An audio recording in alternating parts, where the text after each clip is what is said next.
Hi, welcome to the small shed, and on the Cyclekart build this week I'm back on the nose cone trying to bring it up from the first coat it had of filler. See you in a minute.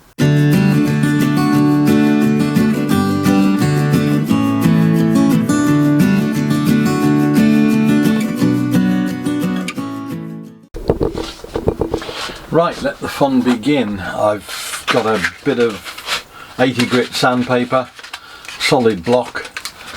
I'm using that to keep some of the lines, because this is dead flat all the way down the side, or it should be, and I may end up just getting hold of the whole buck and laying on top of a big sheet of sandpaper, but I just want to get the rough profile right and find out the low spots, and then we can take it on from there. It's going to take several times to do it. I ended up doing the whole thing after a day or two. It's had a couple of days to go hard, and now we can start and just get some of the shape into it.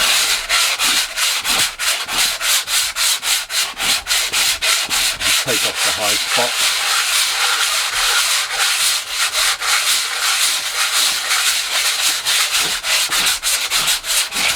Just showing through there on the timber former. But you can see it's better than using body filler in that it's firstly softer, and secondly the dust just falls straight down. It doesn't get into the air particularly, so it's good from that point of view as well.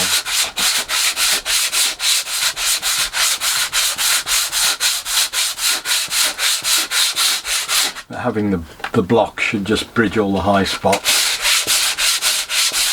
and you can then soon spot the low spots from there on in.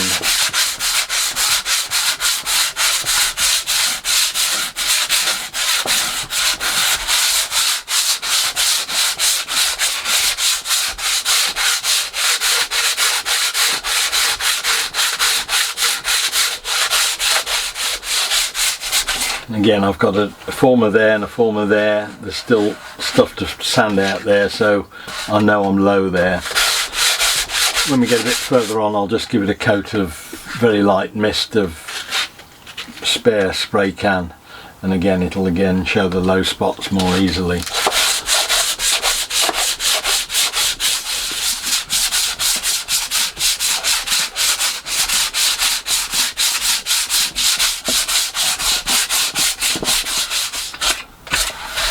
Right, that's first pass roughly sanded down.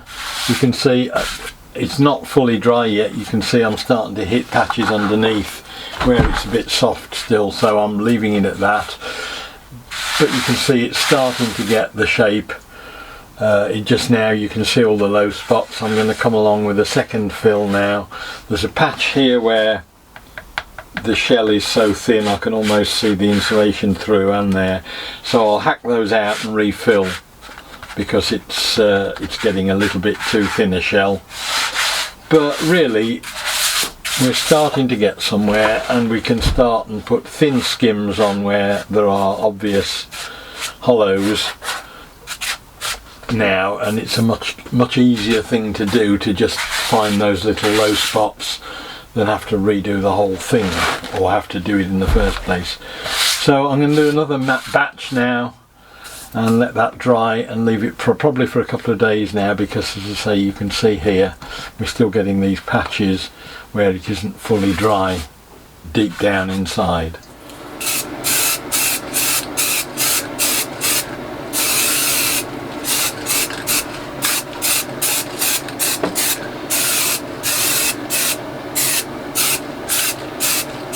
Putting a very light spray over this so that when I give it a sand over with a solid block, it'll come up and highlight the low areas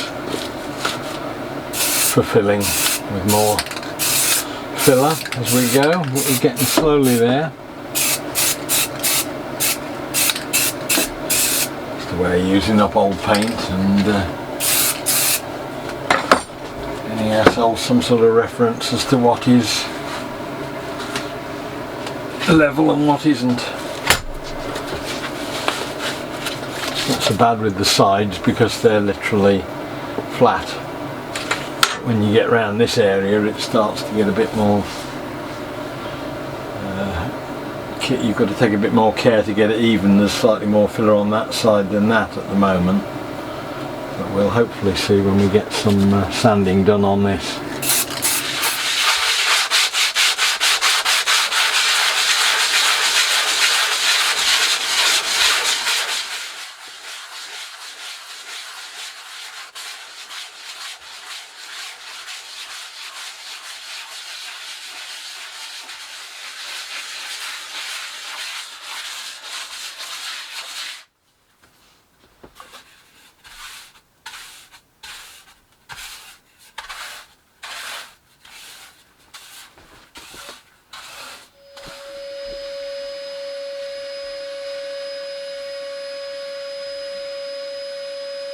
Right, I've put another skim over the top of the nose cone, and I've done a lot more on the bottom because that was very lightly done before. A couple of areas where the foam was so close to the surface that it wasn't leaving me with a lot of room for the skim of plaster on it. So I've dug those right out with a craft knife quite deep and put a great wodge of plaster in, so that hopefully after this next pass I should be pretty close to where I need to be with the shape. Obviously we'll need a bit more finessing, but we're getting somewhere close. Bearing in mind that however much I want to get all this perfect, that centre area all around there is all going to be cut out anyway for the grill. So the sides, which are virtually flat, are the main part you'll see, and the top of the cowl, they'll be the main parts you notice. The rest of it won't be quite so noticeable. What I'm hoping is that when I've done this next sand down, which will be the third sort of iteration of it, I'll be getting somewhere close. But because this stuff is relatively fragile when it's that thin, I think I'm then going to put a couple of coats of resin of some sort over it to give it a hard shell, and then I can just refine the last bit of smoothing down after I've done that with car body filler. Perhaps we'll move on to that then at that point and get a crisper, better finish on it. But we'll see how this dries and get it sanded down and move on from there.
Right, that's got me, I think, pretty much as far as I want to go with the plaster.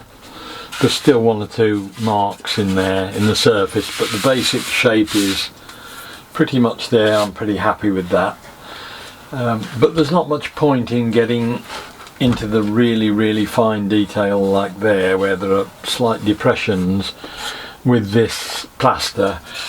Yes, I could get it really down to complete smooth finish all over, but it's not the strongest of finishes, and certainly around the edges I want one or two places like there, I want to reinforce it and get it square rather than ragged and falling away.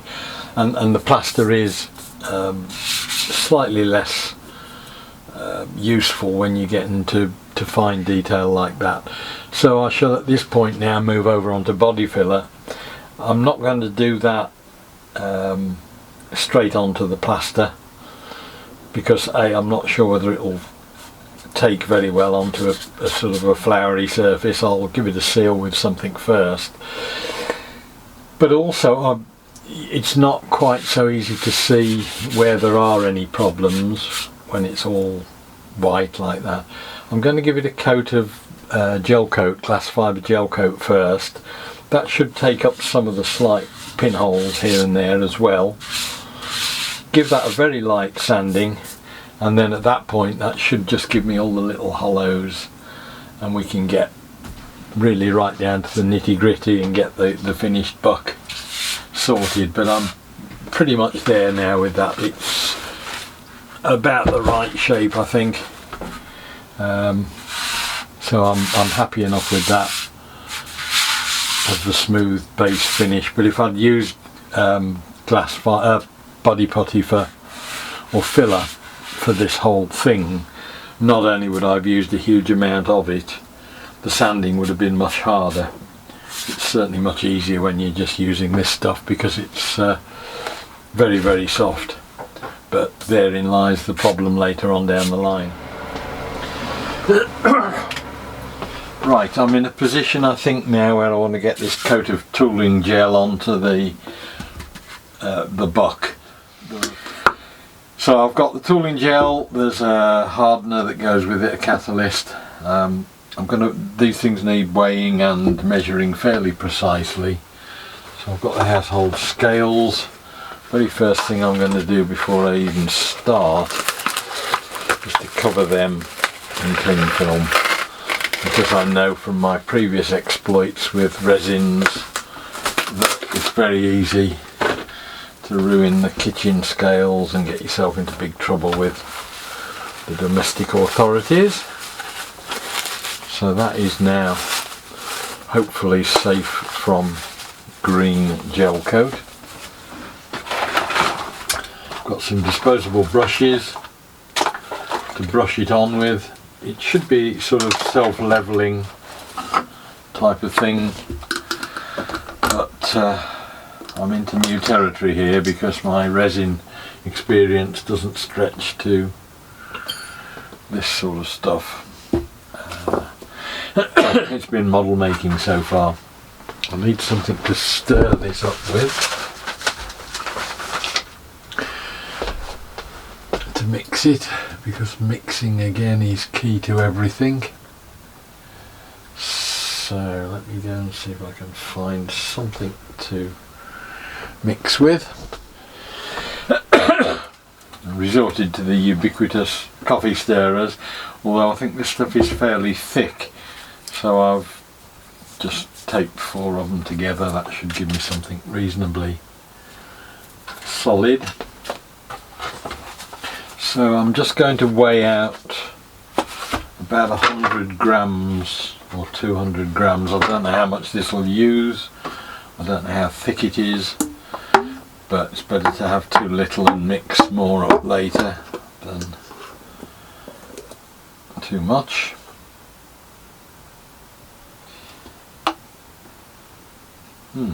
Smells like my normal resins. So we'll put the scales on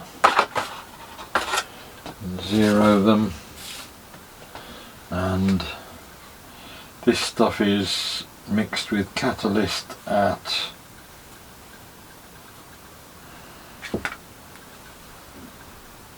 100 gram of resin to 2 millilitres of catalyst. So let's see what 100 ml of resin looks like. That's 100 grams. So it makes no difference.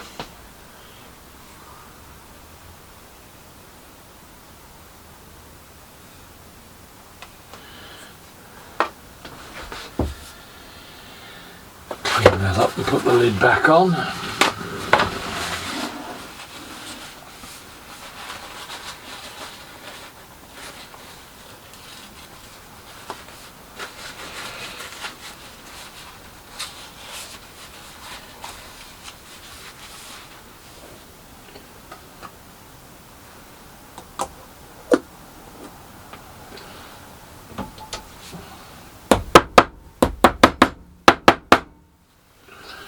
Right, next let's shoot up some methyl ethyl ketone peroxide. Methyl ethyl ketone I use as a glue on plastics in my model making, but the peroxide bit I think is the hardener, because you get a lot of peroxides in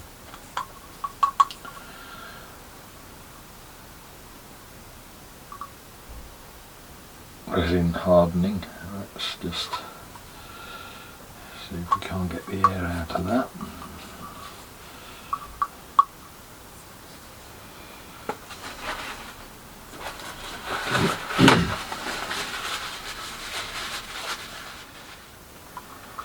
Go. That goes into the resin. Mix it in slowly. Hopefully it should thin it down a bit as well. Not a lot, but enough to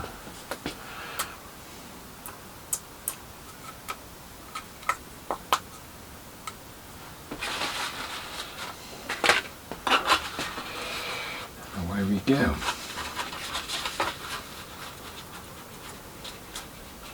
Don't know how long it takes to set either. That's the other problem, that what the setting time is on it, what the working time is, but I don't think it's going to be that much of a problem, because we're just brushing this on fairly thick.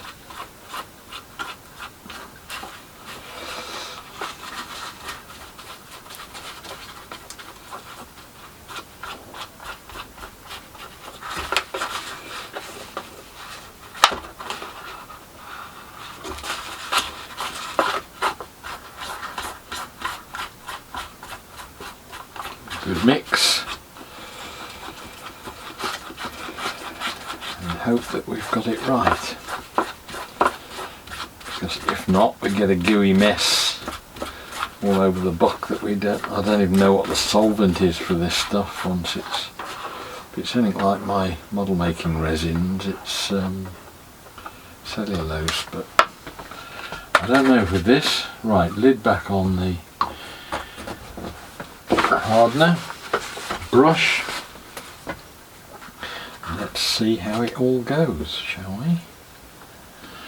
It thins out as soon as you put it on.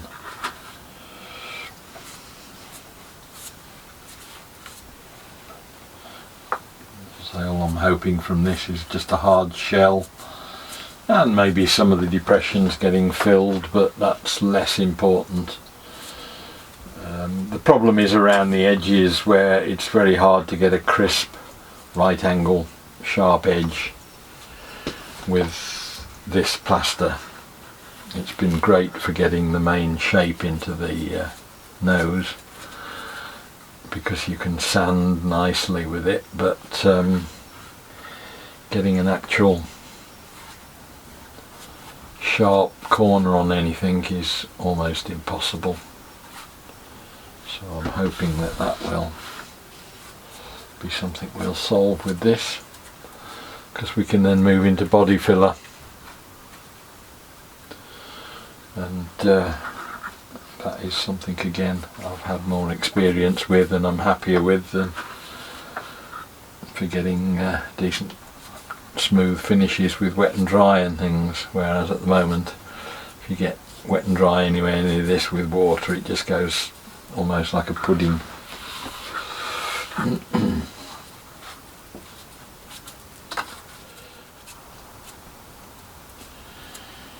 Right, time to turn it round.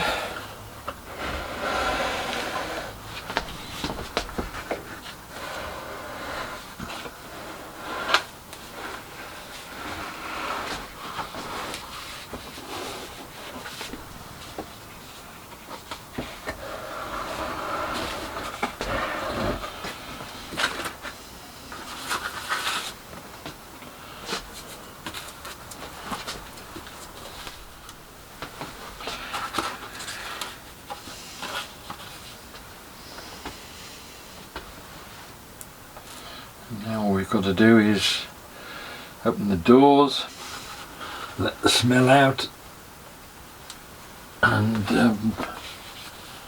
see how long it takes to dry. If it's anything like the car body filler that it sort of smells like, I'm assuming it's going to be about 20 minutes, something like that.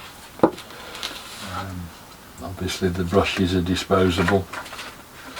What I'll do is I'll paint a bit onto just a test piece here, so that I've got an idea of how well it's going off.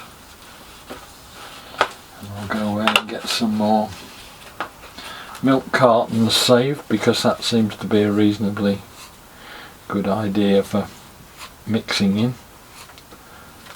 Just cut an old milk carton in half.